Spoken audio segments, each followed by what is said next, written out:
Hello, everybody. Thank you for joining me on this episode of Total Fight Mike. My name is Gutierrez. Just a friendly reminder, on April 25th, Total Fight Challenge will have their next event at the Cicero Stadium in Cicero, Illinois. It will also be a pro-am card, so professionals and amateurs will be fighting on that card. Apparently, it's going to be a really good card, so please book your calendars for April 25th. I believe it is also on a Saturday. And and on this episode of the Total Fight Mike, we're going to be reviewing some things that happened over the weekend with UFC on ESPN Plus. The fight, of course, the main event between Jan Blachowicz and Corey Anderson. And Jan Blachowicz actually knocked out Corey Anderson in the first round. This is actually a rematch from a fight that they had some years ago, in which Corey Anderson got the better of Jan Blachowicz due to the wrestling of Corey Anderson. However, the wrestling in this bout actually was taken out. It was taken out of the equation due to Jan Blachowicz's power, because he's got some phenomenal hooks. He got some phenomenal power in his hands, and he's been in the UFC for a long time and never necessarily established himself until recently. Like I said, his only loss only came to Thiago Santos, but ever since then, guys like Corey Anderson, former Strikeforce and UFC middleweight champion Luke Rockhold, former Strikeforce middleweight champ Jacare Souza. So those are just his last three wins. Now, the Luke Rockhold one and the Corey Anderson one ended in a knockout, and the Jacare Souza one was kind of lackluster. However, he was on the right side of that split decision, I will say. And I do believe that John Jones is next for him. John Jones was standing cage side. Was in the crowd, almost cage side, and Jan and John were exchanging words a little bit, and there was nothing malicious. It was just kind of Jan kind of saying, "Promise me my title shot," and this and that, and John Jones saying, let's go. So it'll be a very interesting bout whenever that is scheduled to take place. I actually do think that the UFC is going to book Jan Blachowicz over Dominic Reyes against John Jones, and the reason being is because that fight was quite the war, and I do believe, I kind of theorized that the UFC kind of wants to take time with Dominic Reyes and just let him relax.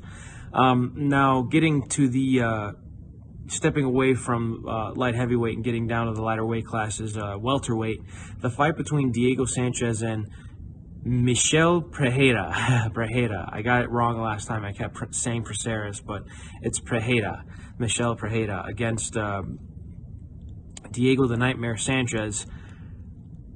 Man, so here's the thing. Going into this fight, and for the last couple of fights, Diego hasn't been with Jackson Winklejohn MMA in Albuquerque, New Mexico. Now, there have been many falling outs, according to the MMA media, from the fighters from that camp, and mainly it sounds like, don't quote me on this, but it sounds like it's due to a lot of the attention that a lot of the professional fighters are receiving. So a lot of the fighters that are fighting in major organizations like the UFC, Bellator, PFL are getting a lot of the attention that a lot of their older veterans are not. And you could see that with their split with Donald Cowboy Cerrone and their split with Diego the Nightmare Sanchez. It's unfortunate. It's kind of weird, but this new guy in his corner is just not doing him any favors. He's not doing himself any favors keeping this gentleman in his corner. I believe this is the same gentleman that was with him for that was sitting next to him for Ariel Helwani's ESPN MMA interview, which was very, very bizarre.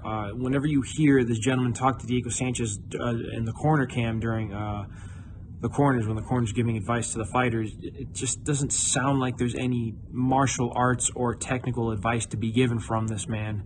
It just looks like a whole lot of pep talk. And Diego Sanchez has been in there for a very long time. He's fought for a title. He's fought in 4 different weight classes: featherweight, lightweight, welterweight, and middleweight in the UFC, all in the UFC. So it's kind of weird. Now, the way that the fight ended was a little bit strange as well. Michel Pereira was clearly dominating the fight. Diego Sanchez just didn't look like he was in that fight at all. And sometime at the end of the third round, in the middle of the third round, Michel Pereira actually had Diego Sanchez down up against the fence, and Michel Pereira threw a knee, and they threw a knee to the head. It landed on the head of Diego, and it was an illegal shot.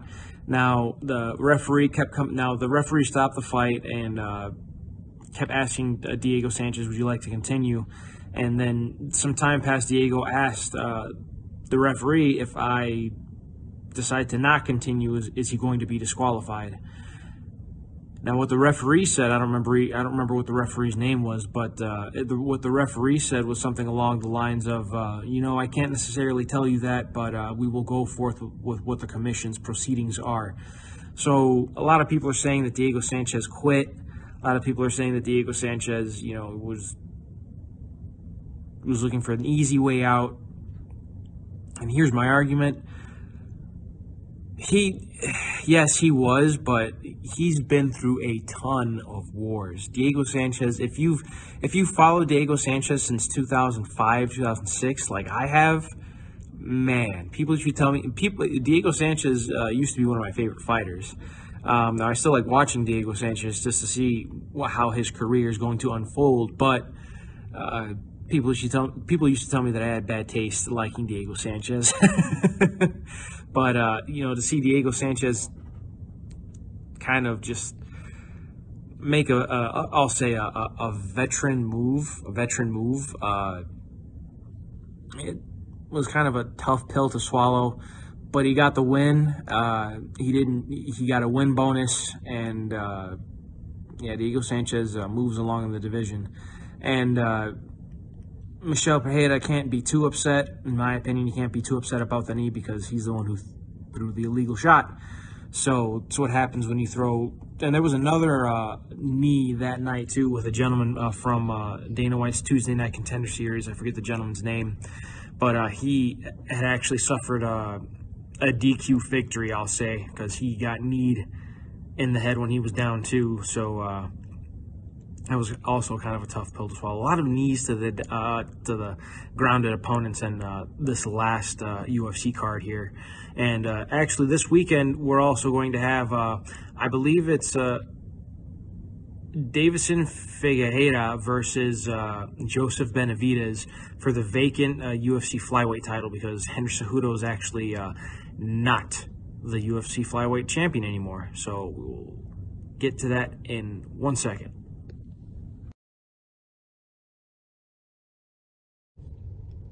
Sorry about that, folks. So for the last intermission, I actually misspoke. The bouts are very much incorrect.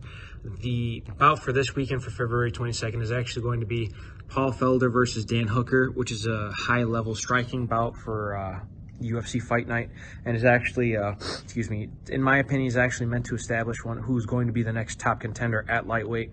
Paul Felder's actually fought quite a bit in the UFC. He's fought at welterweight and at lightweight. He's fought guys like Charles Oliveira and has actually knocked him out in his guard, finished him in his guard. He's also fought guys like Edson Barboza twice.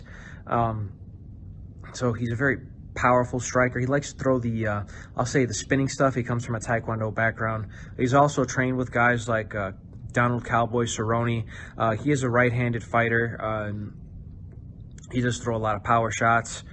Knocking out Danny Castillo with a spinning back fist. And I do believe that this is his first main event, and I also do believe this is also Dan Hooker's first main event. Excuse me, guys. Just allergies are killing me. Sorry about that. But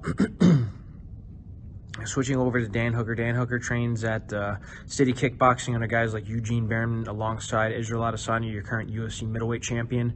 And he's, again, high-level kickboxer, likes to utilize fakes and feints, likes to set traps, likes to be patient, likes to stay long. He does like to kick, but he does have knockouts with his hands. He's got a knockout over James Vick. He's actually touched up Mark Jacasey before. He's knocked out Jim Miller. He's knocked out Ross Pearson. He's also fought at featherweight. He knocked out Hatsu Hiyoki at featherweight. So Dan Hooker has quite the resume himself. So this will be a high-level mixed martial arts striking bout going into the fight. However, when it does come to the ground game, when it does come to two strikers, you always wonder who's going to want to take it to the ground first. And in my opinion, it's going to be Paul Felder. And the only reason I say that is because, again, the finish in the guard of Charles Oliveira is no easy feat, and Paul Felder was actually comfortable enough to take that fight to the ground and actually utilize ground and pound with his elbows in the guard to finish Charles Oliveira. Now, the UFC on ESPN is actually going to start streaming at 6 o'clock, so I'm sure when it's done streaming, you guys can tune in to the pay-per-view of Tyson Fury versus Deontay Wilder, the rematch. Now, the rematch happened actually in, I believe, November of 2018, right before the break of 2019. And both guys had literally had two fights prior to rescheduling this rematch. Both gentlemen got through both of their mandatory opponents. So now what's going to happen is both of these guys are going to face off against each other this Saturday, February 22nd. I believe it's in Las Vegas. Yes, it is in Las Vegas. And I cannot wait for this bout. First of all, Deontay Wilder, when you look at Deontay Wilder and you look at all of his wins are by knockout except for one, and that was the decision to Bermane Stiverne. Fun fact, that's actually the first time I watched the Deontay Wilder fight, was his first title win. And again, they were saying that all of his wins were by knockout, and he touched up Bermane Stiverne pretty well and destroyed him in the rematch. And I've been following Deontay Wilder's career ever since then. I've been watching Tyson Fury fight ever since, I believe, his second Derek Chisora fight. And I was like, oh, this for a big guy, this guy could actually really, really move. And I'd seen him fight Steve Cunningham in the United States, leading up to his bout with Vladimir Klitschko, until he had his mental issues. Now that he got through all of that, he actually signed a fight to fight Deontay Wilder, and that's when they had their first bout. And there was so much trash talking from the side of Tyson Fury going into the bout with Deontay Wilder. You could say that he got into Deontay Wilder's head a little bit. These two finally met. And it was a classic. It was an instant classic. You had Tyson Fury, who's a 6'9", long, lanky Englishman, the Gypsy King, if you will. Likes to move a lot, likes to use a lot of lateral movement, likes to utilize a lot of angles, likes to switch stances, likes to utilize straight punches. Any hooks that he does throw, he likes to throw from the outside on an angle, on a trap that he has created, or an opening that he has created. When it comes to Deontay Wilder, a lot of people speculate that he's just a power puncher with his right hand. However, I would argue that he's a little bit more than a power puncher. He likes to set up traps with his jab and his straight punches to the body. However, I would argue that he does have legitimate power in both of his hands, and power does carry throughout the fight in both of his hands. And you saw that in his last fight with Tyson Fury when he knocked him down in the 12th round, and Tyson Fury literally took a phoenix down from Final Fantasy VII and was able to get back up to his feet and arguably won the round. And with Tyson Fury getting knocked down twice from Deontay Wilder, once before earlier in the fight, and with Tyson Fury outscoring Deontay Wilder arguably, the judges actually gave both fighters a draw. Now, in this fight, it's going to be very interesting because Tyson Fury has actually changed camps. He's no longer training in the UK with his longtime trainer and friend Ben Davison. He's actually training under the tutelage of Sugar Hill,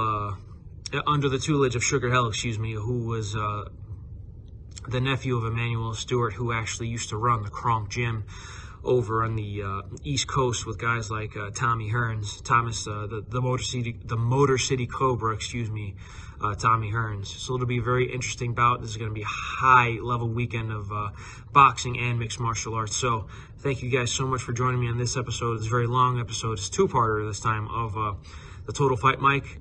Make sure you drop a like and subscribe. Remember, on April 25th, the Total Fight Challenge will have their event at the Cicero Stadium in Cicero, Illinois. I will see you guys in the sequel. Bye, everybody.